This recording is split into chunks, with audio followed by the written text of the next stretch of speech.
Bom, eu utilizei alguma bibliografia para fazer essa aula, né?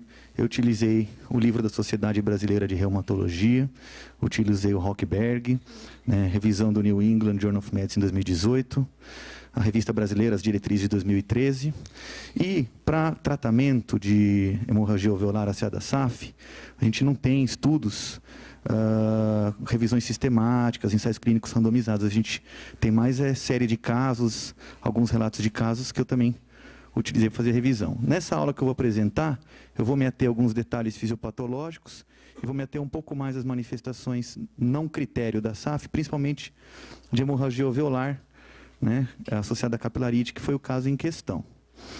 Então, vamos lá. Bom, a SAF, né, originalmente foi reportada por Hughes em 85 e 4 anos após, em 89, foi reconhecida como forma primária. É uma diátese trombótica autoimune que acomete vasos de diversos calibres e pode ter um início abrupto ou insidioso. Está entre as trombofilias mais frequentes, com uma prevalência de 40 a 50 mil casos a cada 100 mil pessoas. Acomete mais mulheres brancas, de jovens e de meia idade, ao contrário, por exemplo, do lúpus, onde as afrodescendentes são mais acometidas, e perfaz aí aproximadamente 10% dos casos de isquemia cerebral ou de TVP.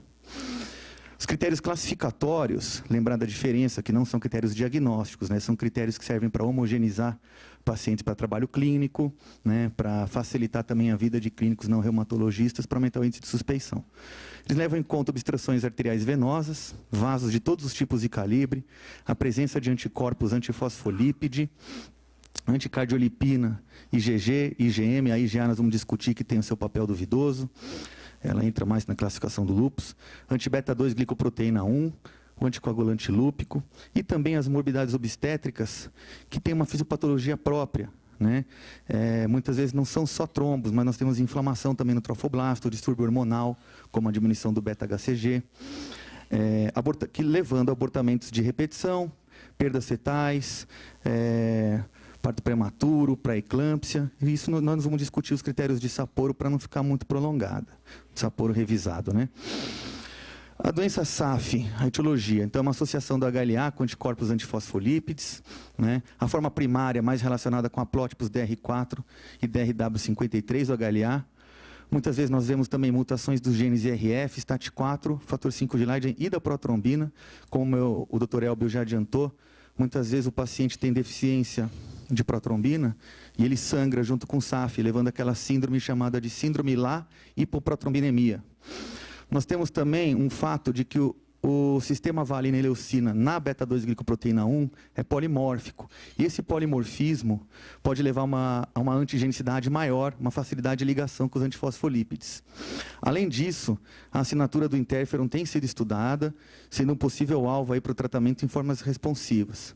Para reforçar esse último dado, eu peguei aqui um trabalho, uma tese de doutorado da Michele Remião, orientada pela doutora Daniele Castro, né? Em que eles colocam?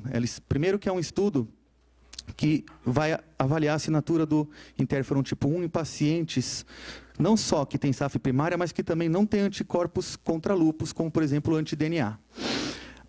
Nesse estudo, foi visto que a prevalência de 49%, próximo à coorte de outros estudos prévios, que era de 46%, né? É o estudo que tem o maior N dessas coortes. Conforme esperado, né, a expressão do interferon tipo 1 no grupo controle foi comparável ao grupo saudável, não mostrando influência da varfarina ou da presença de tromboses prévias na assinatura desse interferon. E também, pela primeira vez na literatura, foi visto que essa superexpressão dos genes reguladoras pelo interferon tipo 1 está associada ao início mais precoce dos eventos na SAF, né? Mostrando que pode ter um papel coadjuvante para o desenvolvimento da SAF de maneira geral, né? E também uma coisa interessante é que não tem a ver com o decorrer e o controle da doença, mas sim com o prognóstico dela. Com relação aos anticorpos presentes na SAF e os cofatores, né? Os antifosfolípides perfazem uma família heterogênea. Podem ser detectados pela ELISA com cardiolipina ou pela pesquisa funcional de coagulação nos testes de anticoagulante lúpico.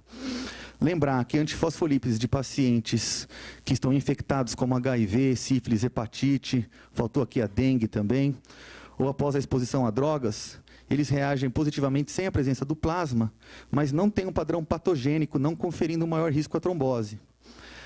Diferente de pacientes, por exemplo, com lúpus e antifosfolípides positivos, que precisam do plasma para reagir positivamente e tem, sim, uma maior associação com trombofilia.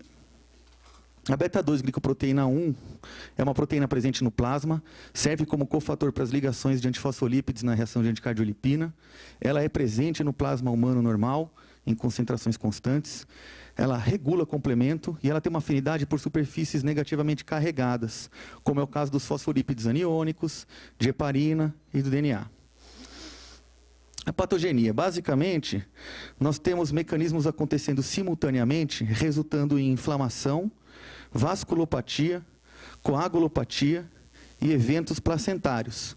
Tudo começa com a liberação pelos linfócitos B de antifosfolípides, que eles vão se ligar na molécula de beta-2-glicoproteína 1, promovendo uma dimerização e ligação endotélio. Com essa ligação, nós temos expressões de moléculas de adesão, né, como visto aqui. Nós temos também diversos eventos acontecendo que são pró-coagulantes, e temos também tromboses e inflamação na placenta. De que forma que isso se dá? Com relação à inflamação, principalmente através do aumento da atividade do complemento, aumento da expressão de S-lectinas, aumento de fator tecidual, aumento de fator de crescimento endotelial vascular e a netose. Para quem não lembra do que é NET, são aquelas tramas extracelulares derivadas de neutrófilo, a rede extracelular derivada de neutrófilo. Também nós temos, promovendo vasculopatia e trombose, um aumento da expressão da glicoproteína 2B3A, uma diminuição da atividade inibitória da via do fator tecidual, uma diminuição da atividade da proteína C, uma diminuição da fibrinólise. E, com relação às patologias obstétricas, também está envolvido o aumento da atividade do complemento, uma diminuição da formação e da proliferação do sincício trofoblasto, né? Uma diminuição do HCG, que é o hormônio responsável pela manutenção do corpo lúteo durante a gravidez, e o aumento da apoptose dos trofoblastos. Além disso, os antifosfolípides eles se ligam ao toll-like receptors na superfície de macrófagos. Com isso, a gente tem síntese de ativadores da coagulação e de resposta inflamatória. Entre eles o fator residual, várias citocinas, o fator nuclear kappa e o TNF-alfa sendo interrogado, né? Qual que é a possibilidade? É que antifosfolípides se liguem a toll-like receptors tipo 8 na superfície celular de macrófagos, promovendo essa secreção do TNF-alfa, que é um potente ativador endotelial. E o quadro clínico, qual que é? Se a gente tem uma diátese trombótica, que pode ocorrer em diversos sítios arteriais e ou venosos, e uma possibilidade de acometimento de qualquer calibre vascular, isso confere uma ampla possibilidade, um amplo espectro de manifestações clínicas. Dentre elas, o AVC e o TVP são as mais frequentes, e também, no caso da safra obstétrica, a trombose também é o evento mais frequente, trombose placentária. Mas nós temos manifestações também que não são manifestações critério, que são altamente prevalentes, como a trombocitopenia, o livedo reticulares, as valvulopatias, alguns tipos de nefrite, algumas pneumopatias. E lembrar que no caso de SAF secundária, a própria doença de base pode justificar esses achados, né? Das manifestações hematológicas, como o Dr. Elbio já adiantou bastante e se aprofundou bastante também, a anemia hemolítica autoimune, que normalmente ela é associada ao anticardiolipina IgM. Temos a plaquetopenia da SAF, que normalmente atinge níveis entre 20 mil e 100 mil, raramente níveis menores do que 20 mil. No nosso caso, chegou a 17 mil, mas isso não é o comum. E lembrar que os antifosfolípides se ligam a membranas das plaquetas, promovendo agregação e ou destruição das mesmas. Quando temos as duas associadas, a anemia hemolítica e a plaquetopenia, recebe o nome de síndrome de Evans. Das manifestações pulmonares, existem inúmeras. Nós vamos nos ater mais à hemorragia alveolar difusa, que foi o caso em questão. Para isso, eu levantei alguns artigos. Esse aqui, publicado no European Medical Journal 2017, ele é por uma equipe da Turquia, ele faz uma revisão exatamente das pneumopatias relacionadas à SAF. E também esse Case Report da Internal Medicine de 2015, também acaba, embora seja um Case Report, ele faz uma revisão interessante que nos traz alguns dados. Somando os dois artigos, o que a gente tem? A gente tem, primeiro, que a hemorragia alveolar difusa e a capilarite pulmonar ela é muito rara com uma SAF não associada ao lúpus, né? Nós temos injúria e inflamação em vasos septos pulmonares. Um dado legal é que a hemoptise ela é presente em apenas 33% dos casos, mesmo quando a hemorragia é severa, né? A apresentação mais comum desses pacientes é tosse, dispneia, febre ou dor pleurítica, né? Dependendo do processo inflamatório, da intensidade dessa inflamação, pode evoluir para uma síndrome de desconforto respiratório agudo e também pode ser a primeira manifestação de uma SAF primária. Com relação aos exames complementares, lembrar que a tomografia ela é mais específica do que o raio-x. Muitas vezes é necessário lançarmos a mão de broncoscopia ou lavado broncoalveolar, seja esse lavado seriado ou não. No caso do lavado seriado, é interessante ver a progressão da contagem de glóbulos vermelhos. Também nós conseguimos, muitas vezes, foi até o caso do nosso paciente, macrófago com hemosiderina, muitas vezes também localizamos neutrófilos. E pode haver a possibilidade de fazer biópsia, como no nosso caso, que não conseguimos fazer a biópsia. Quando é feita a biópsia, existem 3 grandes padrões. O primeiro é um padrão em que há infiltração de neutrófilos no septo alveolar, mais um edema intersticial, levando a necrose, perda da integridade dos capilares e hemorragia, que é a capilarite. A maioria dos autores consideram que a capilarite é mais rara do que os outros 2 que eu vou falar agora, que seria apenas uma hemorragia branda e uma hemorragia alveolar com microtrombose, com ou sem capilarite. Dessa apenas hemorragia branda, até estava discutindo agora com o meu tio, com o Dr. Elbio, ele falou que até foi procurar agora e não encontrou, mas que ele se recorda também de uma forma de hemorragia que é por represamento, né? O paciente trombosa, vai retendo tanto sangue, vai represando tanto que ele escapa para o meio extracelular, para dentro do pulmão. A capilarite, então, quais são os 2 grandes fenômenos que explicam o porquê que essa capilarite acontece só nos pulmões? Primeiro, pelos capilares pequenos, que confeririam maior contato entre neutrófilos e células endoteliais. E segundo, que o ambiente pulmonar seria um ambiente que daria uma preferência a um binding da beta-2-glicoproteína, tá, com os anticorpos antifosfolípides, né?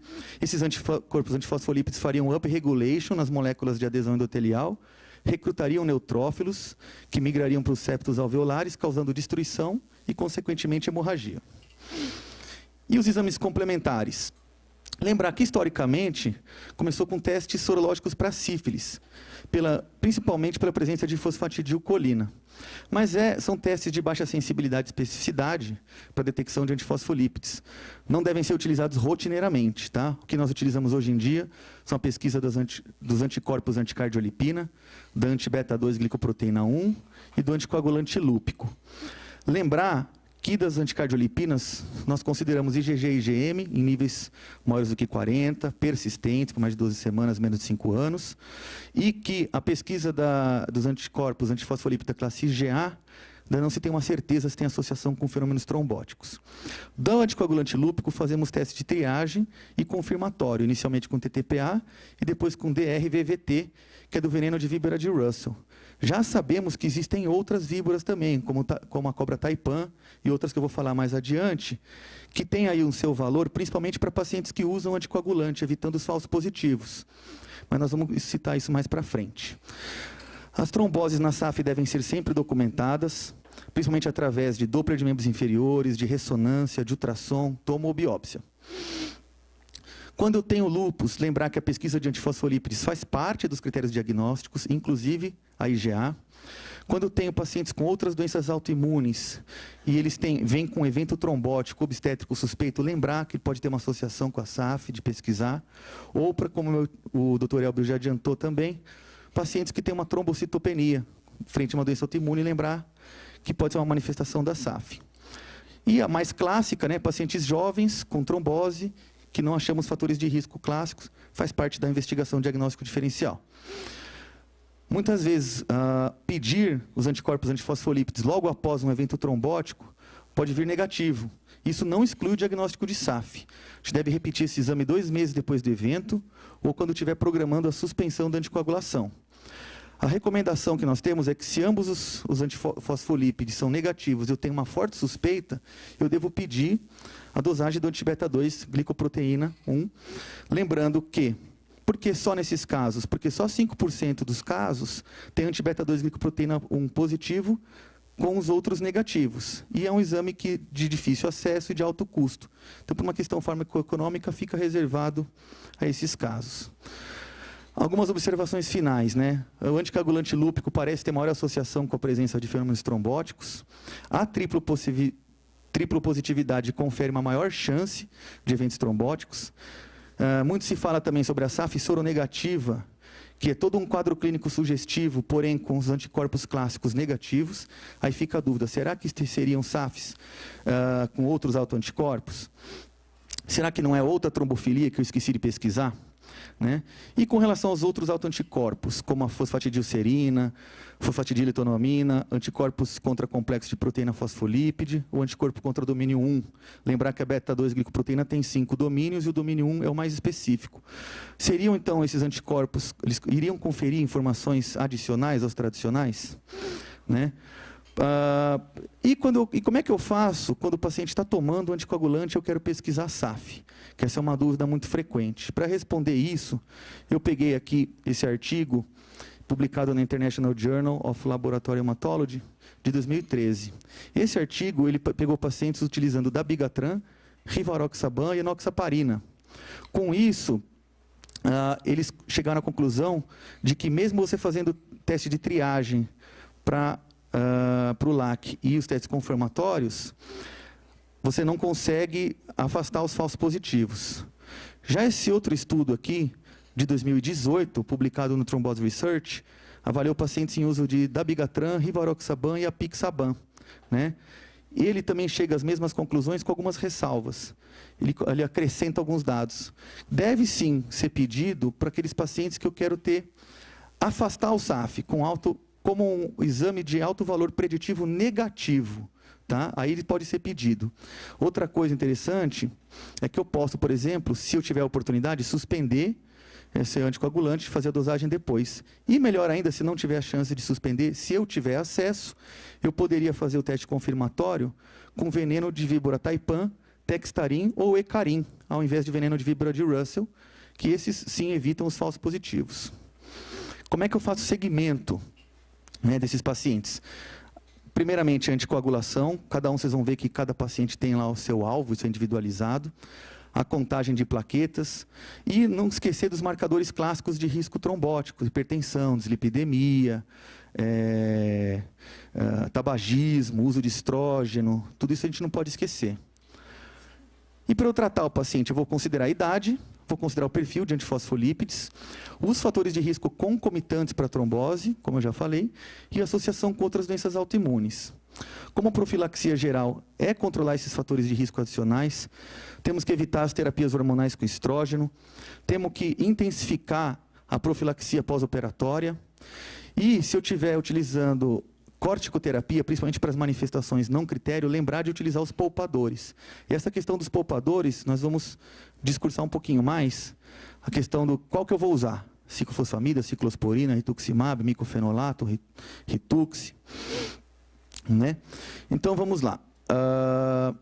O que acontece? As diretrizes de 2013 da Revista Brasileira de Reumatologia, assim como a revisão do New England em 2018 e o Livro da Sociedade, eles trazem uma série de situações clínicas, né, que juntos, na hora que você soma os três, você consegue chegar em mais de 12 situações clínicas diferentes. Eu, obviamente, por uma questão de tempo, eu não vou falar dessas 12, eu vou falar de algumas só que estão mais relacionadas ao caso clínico. Então, uma das diretrizes que é a mais fácil, pacientes com passado de trombose venosa e antifosfolípides. Pelas diretrizes brasileiras, a recomendação é anticoagulação por tempo indeterminado, inicialmente com heparina, depois com inibidor da vitamina K, antagonista da vitamina K, tendo um alvo de RNI entre 2 e 3. Quando eu falo de trombose arterial, a coisa fica um pouquinho mais complexa. Pelas diretrizes brasileiras de 2013, a anticoagulação por tempo indeterminado, da mesma forma, começando com heparina, depois fazendo uma anticoagulação perene com varfarina. Agora, qual que é o alvo? Entre 2 e 3, se eu estiver usando o antiagregante junto, ou maior que 3, se eu não estiver usando o antiagregante junto. Isso diretriz brasileira. O livro da SBR, ele acrescenta alguns detalhes. Quando o paciente ele é pós-infartado, os 6 meses após o infarto, você tem que ser um pouco mais intenso no tratamento. Além da dupla antiagregação, que faz parte do protocolo, você vai ficar com a varfarina alvo entre 2,5 e 3,5. Após 6 meses, esse alvo vai variar. Se o paciente estiver com AS, eu posso sim manter entre 2 e 3. E se ele estiver sem o AS, entre 2,5 e 3,5. O New England, a revisão 2018, ele é idêntico da diretriz brasileira de 2013, mas ele coloca também um ponto que eu achei interessante. Que se eu tenho um AVC em idoso, com antifosfolípides em baixos títulos, né, a gente tem que ponderar várias coisas. Esse idoso tem a chance de queda, né, ele vai cair, bater a cabeça, ele não tem outros riscos de trombose, eu posso me dar o luxo de utilizar apenas o AS e não fazer mais nada. Além disso, né, e se falhar? Então, eu estou usando varfarina no alvo e ela falha. Eu tenho que atentar sempre para outros fatores de risco. Muitas vezes fala, falhou. Não é que falhou, ele continua fumando, ele é hipertenso, dislipidêmico, ele pode fazer outra trombose. Eu posso também visar um aumento no meu alvo do INR, principalmente lembrando que, principalmente para aqueles pacientes que estão com INR acima de 3, eles podem falsamente elevar esse INR pela própria presença dos antifosfolípides. Eu posso associar baixas doses de AS, eu posso introduzir hidroxicloroquina. O que está documentado para cloroquina é principalmente na falha, tá? Em alguns estudos na gravidez e nos pacientes que têm SAF associada a lúpus. Tá? Então, posso introduzir estatina, posso trocar para heparina de baixo peso molecular, por exemplo, e fazer combinações.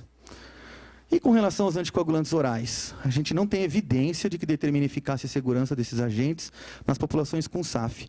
Inclusive, o último estudo publicado na Blood de 2018, que foi com rivaroxaban em pacientes com SAF triplo positiva, o que aconteceu? O estudo teve que ser interrompido, tá, pelo excesso de efeitos colaterais. Pacientes sangraram e trombosaram. Então, a rivaroxaban em pacientes triplo positivo piora o prognóstico. Outra coisa também, e a SAF catastrófica? O que eu posso utilizar além da anticoagulação? Tudo baseado em relatos de caso e experiência pessoal. A diretriz brasileira 2013 fala de associação com corticoide, plasmaférese e ou rituximab. A revisão do New England 2018 salienta a importância do tratamento precoce, anticoagulação com glicocorticoides, com imunoglobulina IV, com plasmaférese, tudo isso para diminuir cascata de citocinas.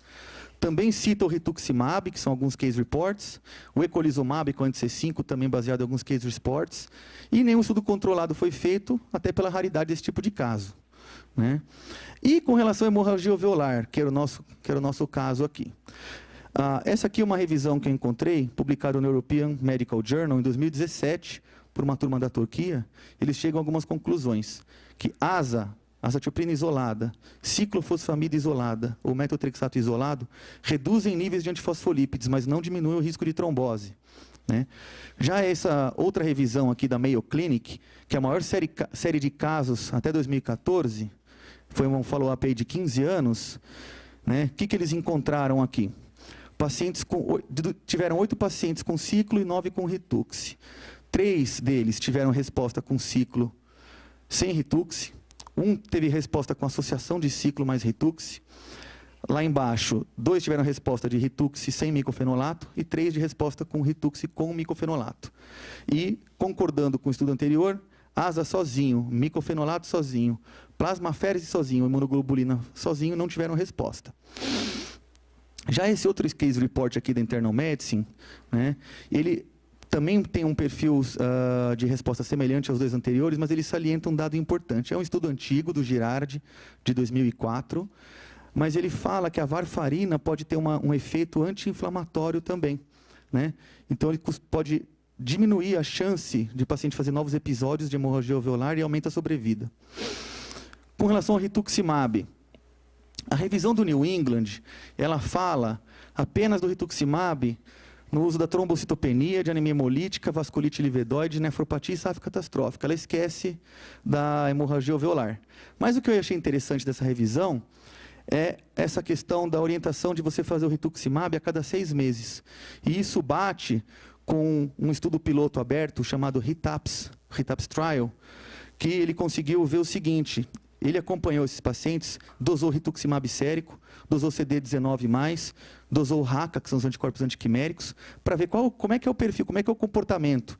E eles viram que a maioria dos pacientes normalizam todos os níveis após 6 meses. Tem uma minoria que continua sob ação, chegando até em 2 anos, mas é a minoria. A maioria em 6 meses já normalizou. E vocês vão ver que isso bate com alguns case reports que eu vou apresentar aqui. Né? Então, aqui temos um caso de rituximab contínuo, só que isso aqui não é SOF primária, é uma SAF associada a lúpus, mas é interessante, porque olha só. Primeiro caso, até 2017, que foi reportado de lúpus com SAF que usou Ritux contínuo. Mas esse Ritux contínuo não foi a proposta inicial deles. Eles começaram fazendo uma vez por ano. E começou a recorrer ao longo de 2 anos. Então, eles passaram para 6 em 6 meses, até que chegaram em 4 meses. Quando eles chegaram nesse 4 em 4 meses, eles conseguiram 8 anos de controle de hemorragia alveolar difusa. Obviamente, associado ao micofenolato, batendo com as informações prévias, né? Mais hidroxicloroquina 200 e PRED 10. E a varfarina, eles utilizaram um alvo menor. Esse outro estudo aqui da Lupus 2012, mostrando que o rituximab induz resolução num paciente com SAF primária. Né? Então, era um paciente que teve 15 episódios de hemorragia alveolar difusa em 18 meses. Usou diversos imunossupressores sem sucesso. 2 anos depois da apresentação inicial, ele começou um Ritux, e esse aqui entra naqueles casos de exceção, porque ele só fez um ataque e ficou em remissão por 2 anos. Né? Interessante, o anti-beta-2 glicoproteína IgG caiu em 6 meses e a anticardiolipina subiu. O que a gente tem de conclusão? Que hemorragia... primeiro que esses casos são raros, né, que a gente não pode esquecer das manifestações não trombóticas da SAF, que muitas vezes nós vamos nos deparar, muitas vezes não, né? Isso é raro, mas podemos nos deparar com pacientes que estão fazendo trombose e sangramento. Nós temos que lembrar que a hemorragia alveolar difusa, ela não é só o sangramento propriamente dito. A gente pode sim ter alveolite, ter inflamação, e nesse contexto a imunossupressão ganha importância. Né? E basicamente acho que o que eu tinha para falar era isso. Né? Se alguém tiver alguma dúvida, estamos aí. Muito obrigado a todos.